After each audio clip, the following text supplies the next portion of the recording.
In today's video, traders, we're going to be talking about a GBP USD trade that I did take on the short side that did not work out too well. Now, I know a lot of traders on the internet will only show you their winners, but today's goal is to show you a losing trade that I took, and I'm proud that I took it. I actually don't have any regrets about this trade, even though it lost me money. More on that and why I took this trade and how it played out. Let's get into the video right now.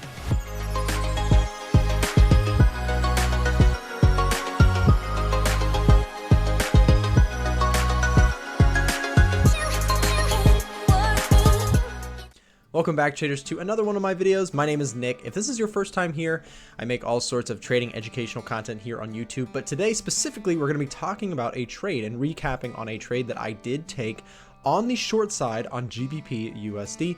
Now this trade, I believe I took about a week ago or a week and a half ago. It's actually kind of an older trade, but the reason I didn't, get around to it is I've just been so busy making all the other price action courses and stuff that I've been releasing. But with that said, today we're going to be taking a look at GBP USD, which I did take a short trade that did not work out well. Now I want to break down the technicals here and why I actually took the trade, and also why I'm actually happy with the results of this trade. That may sound confusing because I did lose money, but I want to clarify and I want to get into that reason because I think it's very, very important. Anybody can take a winning trade. It feels good to make a winning trade, but it's very, very important to understand, accept, and learn from your losers. I'll say that again. Understand, accept, and learn from your trading losses, because otherwise, if you just get frustrated and you just get angry, it's not going to help you, right? Taking a look at your losses from an objective standpoint is going to help you way more than getting frustrated. Why did you mess up, or did you mess up? There's such thing as taking a loser that's not necessarily a bad trade. More on that soon. So GBP USD, looking at the 1 hour chart, what I saw here is that overall the market on the pound has been extremely bearish. Lots of sell pressure. Now I actually want to start by talking about this level here. This trade actually worked out beautifully. You can see right here, this is actually a trade that I took. You can see the little arrow there. Maybe if I zoom in just a little bit more, you can see a little arrow there where I actually took a sell trade.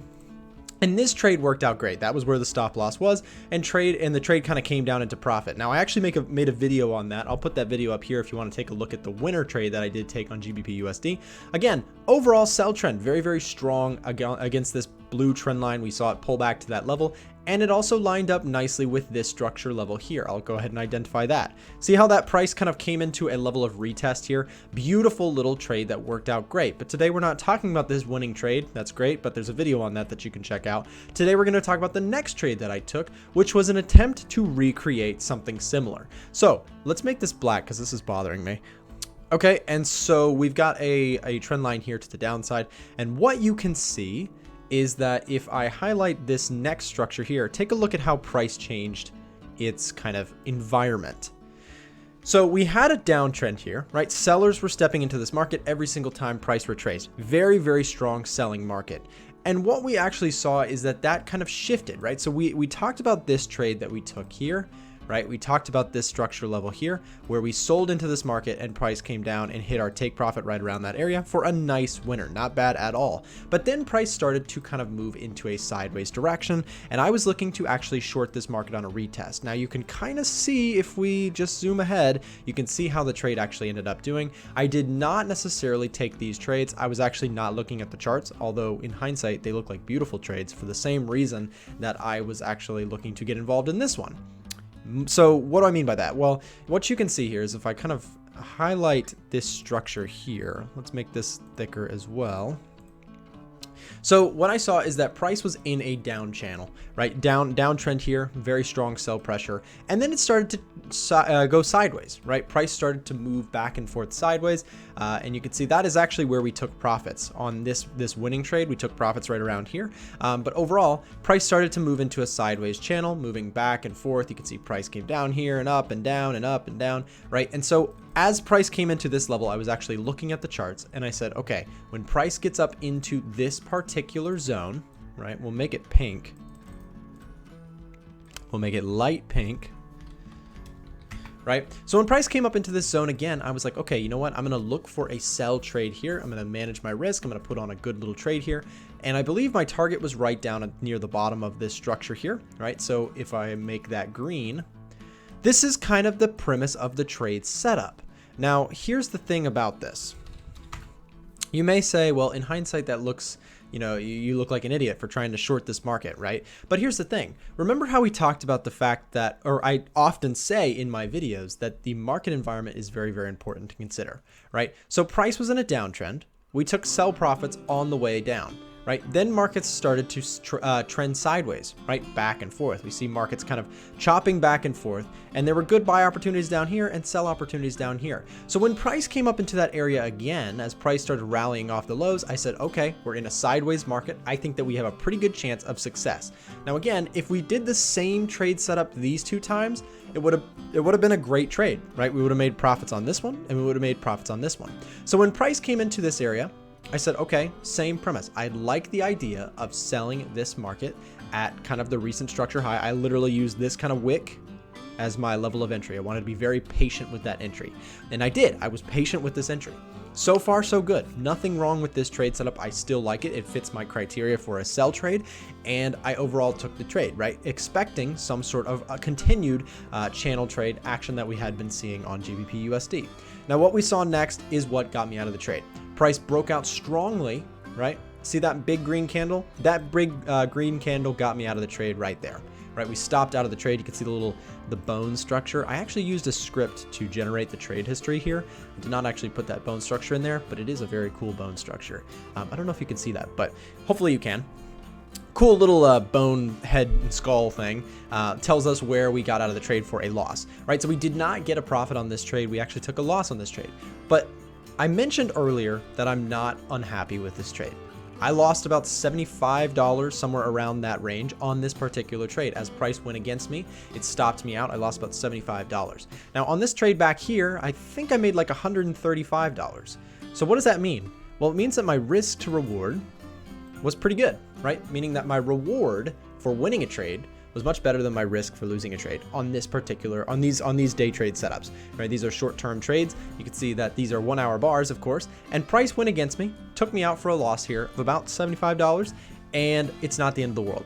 Why? Because nothing is perfect in trading, right? There's nothing I did here in my trading rules that says I did something wrong. It's okay to take a loser. Remember, because many times on my channel, I talk about the fact that if you can just make something like a 60 to 70% win rate, even on just a 1-to-1 risk to reward, you're pretty good. But in this case, we're looking for, really good risk to reward, meaning we had about a 2-to-1 roughly, maybe 1.5 to 1 range, right? Reward to risk on these trades. And you can see that overall, even if we take losers here every once in a while, right? Overall, we're still going to make profits if we stick to our plan. So taking losses is not the end of the world. And in fact, let me kind of say it as I always like to say, which is trading is like a business, right? Here's your business. I'll get fancy with you guys and I'll draw a business, right? Here's our business. It looks more like a house, but we'll put B for business, right? As a business, you have to spend money, right? In order to make more money. Very simple concept. The thing about trading is it's not gambling, or well, you can gamble with trading, but it's not going to end well. If you want to trade, you should trade like a business. A business understands that this is important in order to make this. You cannot, you can't make a shot if you never, shoot the ball. God, I butchered that, but you get the point, right? My analysis or my comparison to business is much better than my comparison to sports. That should tell you something about me. But again, we make money by spending money in business, right? In trading, it's no different. You are running your own business as being a trader. And so you have to understand that losses are okay. It's okay to accept losses so long as you met your plan. I didn't get emotional. I didn't freak out. I kept my stop loss in a good, relatively, it fit my plan where I put my stop. I did not move my stop loss. All of the errors, I didn't over leverage, right? I kept my position size correct. All of those things are what make a loser a good loser. And I'll say that again, a good loser, a loser that's okay. It's okay by my book to take losers and expenses as long as the overall business is making money, that you've backtested your strategy, that you stuck with your psychology was good, right? That you stuck to your trading plan. All of these things make a good loser. So I'm happy with this trade. I lost money, sure. That's part of the game, right? That's part of the overall business model that we're trying to create for ourselves as traders. Hopefully this is helpful to you, and hopefully this helps you to re-engineer the way you think about your losses in your trading. You should have losses. It's part of trading. Everybody loses trades. There's no such thing as a perfect strategy. You also should make sure that you're sticking to your plan, accept things, and if you have to, if the money loss is really a problem for you, do something else or reduce your trade size. If the money loss is too much for you, something's not right. You should be able to accept losses where they happen, and you should either reduce your trade size or take a walk or listen to music or do something else to help improve the way you handle your losses. Guys, thanks so much for hanging out with me. I hope you'll tune into some more of my videos. We've been growing really great on YouTube, and I really appreciate all the support. So thank you so much, and we'll see you on the next one.